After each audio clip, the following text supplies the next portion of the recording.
Tom Vlack here. Today we have a special guest. We're 3 weeks out from the Players' Championship, but we're with Fred Klauk, the former golf course superintendent of TPC Sawgrass. Fred, it's good to see you today. Nice to be here. Fred, you were the superintendent for 23 years here at TPC Stadium Golf Course. Could you tell us maybe some of the changes that have happened as technology and the game has changed? What did you experience over your 23 years here? The biggest thing is irrigation, being able to, create a total uniform golf course, from irrigating fairways only, outside the putting surface, only on putting surface at the same, with separate irrigation, and just being able to control the moisture where you want it.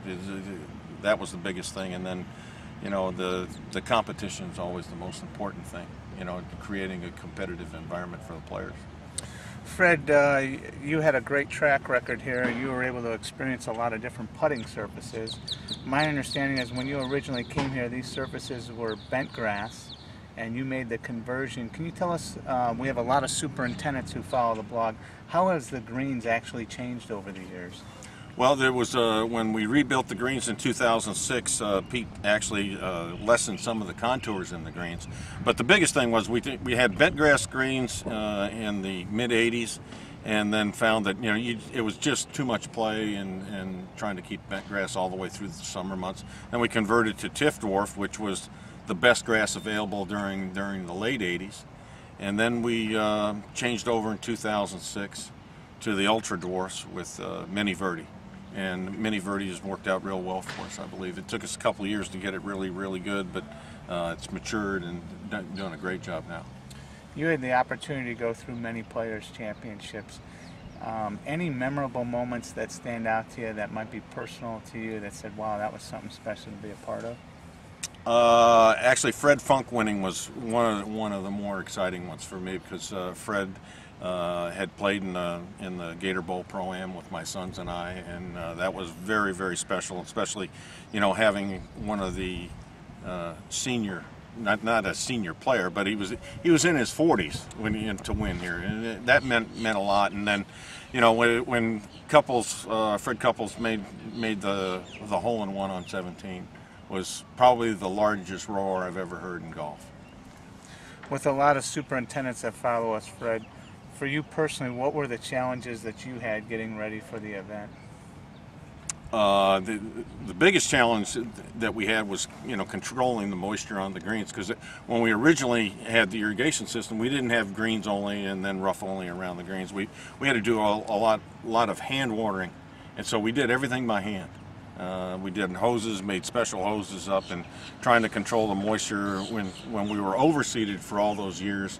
We really needed to work on getting the golf course firm, and that was the biggest challenge we had, was to create firm, fast playing conditions on a golf course where you really didn't have the irrigation system to do. But after 2006, it became a lot easier when you're not overseeded and you're playing on Bermuda grass. Now your son Jeff is a PGA Tour player and had the opportunity to play in the Players' Championship. How special was that? What did that mean to you? Well, it was my final year here in 2009, and it was very special for Jeff to qualify through the Nationwide Tour, and then having enough FedEx points to get qualified for the tournament, and then come in and finish 14th was just unbelievably special for us, and it meant a lot. As the tournament approaches, what were some of the pressures that you experienced getting ready for the event? Do you remember anything that was always difficult, and was it more or less difficult getting ready for a Bermuda grass course than an overseeded golf course?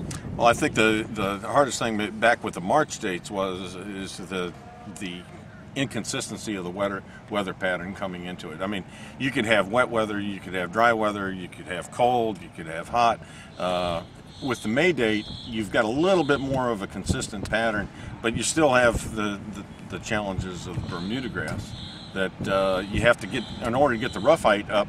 You're just getting into Bermuda weather, so the challenge is to get the rough up with the May date, but the inconsistency of the weather pattern back in the March date, and trying to keep the overseeding alive and still create the firm, fast playing conditions is difficult. You had the opportunity this morning to take a ride on the golf course. How has it changed since you retired, or has that not been much changes? What do you see differently? Or I just see a lot more detail in all the patron areas, and the upgrading of the entire facility has come a long way. And of course, the landscaping is one of the biggest things that's improved. I'd say there's twice as much landscaping as when I left, and really improves the aesthetics of how the golf course appears, especially to the average player, and to the patron who comes out here and looks at the tournament. Well, Fred, we're glad that you took time out of your day to join us. We're glad that you live nearby and get to spend time with you. And I'm looking forward to this year's Players Championship.